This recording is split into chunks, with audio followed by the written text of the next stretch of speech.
Use of volume in price charts. हमने what are price charts and how do we use them वाले video में ना charts के बारे में समझा। अब देखते हैं टेक्निकल एनालिसिस में स्टॉक वॉल्यूम क्या होता है और एनालिस्ट उसका इस्तेमाल कैसे करते हैं। Now stroke volume measures the number of shares traded over a time period. मतलब एक पर्टिकुलर टाइम फ्रेम में कितनी बार उस स्टॉक को खरीदा और बेचा गया। याद रखिए, this is not the buy और सेल क्वांटिटी जो आप एक ट्रेडिंग टर्मिनल पर देखते हैं। बाय और सेल क्वांटिटी सिर्फ उतना बताता है कि कितने शेयर्स ट्रेडिंग करने के लिए अवेलेबल हैं। वॉल्यूम ये दिखाता है कि कितने शेयर्स एक्चुअली ट्रेड हुए हैं। For example, A wants to sell 100 shares at a particular price and B wants to buy 100 shares at that same price. Now assuming no other transactions happened during that period, the trading volume would be 100. जब आप किसी stock का trading volume देखते हो तो वो ये indicate करता है कि उस ट्रेडिंग सेशन में टोटली कितने शेयर ट्रेड हुए हैं। Hence, as the session progresses, the trading volume keeps increasing. So how does this help you in trading? On its own, the volume does not offer much value.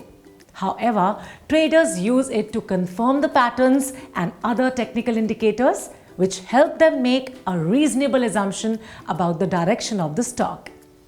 आइए देखते हैं कि आप volumes के जरिए अपनी ट्रेडिंग स्ट्रैटेजीज को कैसे इंप्रूव कर सकते हैं। Firstly, it helps you spot bullish and bearish signs. यानी कि अगर एक स्टॉक का प्राइस और उसका वॉल्यूम दोनों बढ़ रहे हैं तो इसका क्या मतलब हुआ?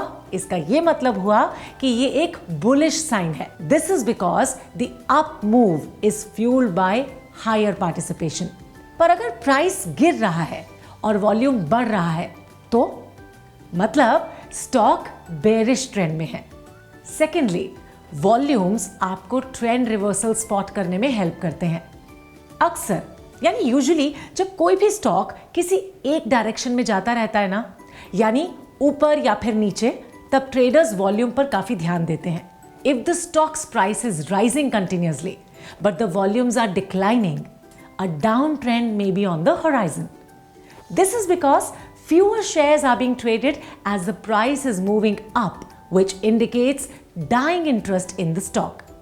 ऐसे ही अगर स्टॉक का प्राइस गिर रहा है और वॉल्यूम्स भी गिर रहे हैं, then it could indicate that an uptrend is around the corner. कभी कभी जानते हैं क्या होता है, कोई स्टॉक ना बहुत कम वक्त में एकदम तेजी से नीचे जाता है, होता है ना ऐसा। ऐसे टाइम पे अगर वॉल्यूम्स भी बहुत बढ़ जाएं तो ज्यादा चांसेस हैं कि स्टॉक प्राइस अपना डाउन ट्रेंड कंटिन्यू करेगा। तो ये तो था वॉल्यूम्स का कमाल। अगले कुछ वीडियोस में हम सपोर्ट, रेजिस्टेंस, ट्रेंड लाइंस, इन सब के बारे में समझेंगे। ऑलराइट, तो देखते रहिए स्काई लर्न का ये वीडियो सीरीज।